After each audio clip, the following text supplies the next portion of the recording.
स्वागत है दोस्तों, आपका हमारे YouTube चैनल पर।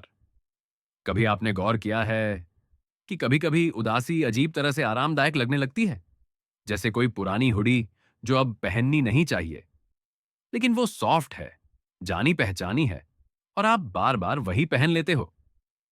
आज उसी के बारे में बात करते हैं। क्या आपने देखा है कि हमारा दिमाग उदास यादों को ऐसे दोहराता है, जैसे कोई फेवरेट टीवी सीरीज? वही एपिसोड, वही दर्द, कोई नया प्लॉट नहीं।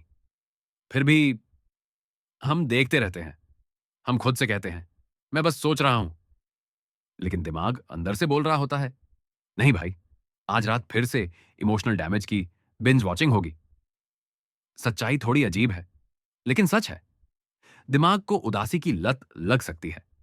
इसलिए नहीं कि उदासी अच्छी लगती है, बल्कि इसलिए क्योंकि वो जानी पहचानी होती है। हमारा दिमाग पैटर्न पसंद करता है। उसे पता होना चाहिए आगे क्या होने वाला है, भले ही वो चीज दर्दनाक ही क्यों ना हो। खुशी अनप्रिडिक्टेबल, शांति नई और अजीब, लेकिन उदासी, उदासी का पूरा रूटीन होता है। वही ख्याल, वही भारीपन, वही 2 बजे रात का अंदरूनी मोनोलॉग। दिमाग कहता है, अच्छा, ये जगह तो मैं जानता हूं। और धीरे धीरे उदासी घर जैसी लगने लगती है। मान लीजिए सालों पहले आपका कोई ब्रेकअप हुआ था।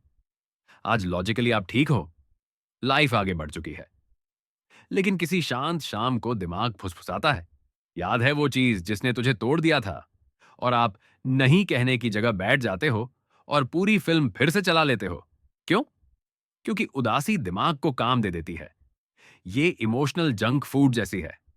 पता है, सेहत के लिए अच्छी नहीं है, लेकिन जल्दी मिल जाती है और मेहनत भी नहीं करनी पड़ती। उदास ख्याल आपसे कुछ बदलने को नहीं कहते, कुछ रिस्क लेने को नहीं कहते, कुछ नया बनने को नहीं कहते। बस कहते हैं, यहीं रुको, यही महसूस करो, फिर से। एक और चालाक वजह है, पहचान। कभी कभी उदासी सिर्फ एक फीलिंग नहीं रहती, वो आपकी पहचान बन जाती है। मैं ही वो इंसान हूं जिसके साथ हमेशा गलत होता है। मैं ही अनलकी हूं, मेरे लिए चीजें कभी नहीं चलती। और अजीब बात यह है कि यह पहचान सेफ लगने लगती है, क्योंकि अगर आपने उदासी छोड़ दी तो सवाल उठता है, फिर मैं कौन हूं? दिमाग डर जाता है, रुको रुको, अगर हम उदास नहीं हैं तो क्या हम खुश हैं? यह तो बहुत सस्पिशियस लग रहा है। तो वो आपको वापस खींच लेता है। इसीलिए नहीं कि वो आपका दुश्मन है, बल्कि इसलिए कि उसे लगता है वो आपको बचा रहा है। एक केमिकल वजह भी है। लंबे समय तक उदास रहने से दिमाग कुछ खास केमिकल्स का आदी हो जाता है। तो जब जिंदगी शांत होती है तो दिमाग को वो खालीपन अजीब लगता है, और दिमाग को बोरियत बिल्कुल पसंद नहीं। तो वो क्या करता है? पुराना दर्द निकाल लाता है। 10 साल पहले वाली वो शर्मनाक बात याद है? वो इंसान याद है जिसने तुझे चोट पहुंचाई थी? याद है सब कुछ कैसे अलग हो सकता था?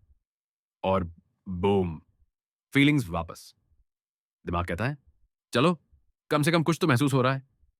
लोग सोचते हैं वो उदास हैं क्योंकि जिंदगी खराब है, लेकिन कई बार जिंदगी ठीक होती है और दिमाग को बिना उदासी के रहना ही नहीं आता। यही उदासी आदत बन जाती है। रिएक्शन नहीं, रूटीन। अच्छी खबर यह है, आदतें बदली जा सकती हैं, लेकिन उदासी से लड़कर नहीं, अपने ख्यालों पर चिल्लाकर नहीं, बस अब खुश हो जाओ। यह काम नहीं करता। दिमाग और जोर से बोलेगा। असल शुरुआत होती है नोटिस करने से। जब आप खुद को उदास ख्याल दोहराते हुए पकड़ो, तो बस इतना पूछो, मैं फिर यहां क्यों आ गया? जजमेंट के साथ नहीं, जिज्ञासा के साथ। अक्सर जवाब बहुत साधारण होता है, मैं बोर हूं, मैं अकेला हूं, मुझे इस खामोशी में रहना नहीं आता। और जैसे ही ये समझ आता है, कुछ बदलता है। आप समझ जाते हो कि उदासी आपको कंट्रोल नहीं कर रही, वो बस खाली जगह भर रही है। फिर धीरे धीरे दिमाग को नए पैटर्न सिखाए जाते हैं। एकदम से नहीं, परफेक्ट नहीं, बस थोड़ा थोड़ा। आप खुशी के छोटे पलों को सवाल किए बिना स्वीकार करना सीखते हो, शांति को बिना तोड़े रहने देते हो, और दर्द को गहराई का सबूत मानना छोड़ देते हो। क्योंकि एक सच्चाई यह भी है, आपको मायने रखने के लिए टूटना जरूरी नहीं, आपको इंटरेस्टिंग होने के लिए दुखी होना जरूरी नहीं, और आपको रियल होने के लिए दर्द में रहना जरूरी नहीं। हो सकता है आपका दिमाग उदासी का आदी हो गया हो, लेकिन आपको हर बार उसे सप्लाई देने की जरूरत नहीं।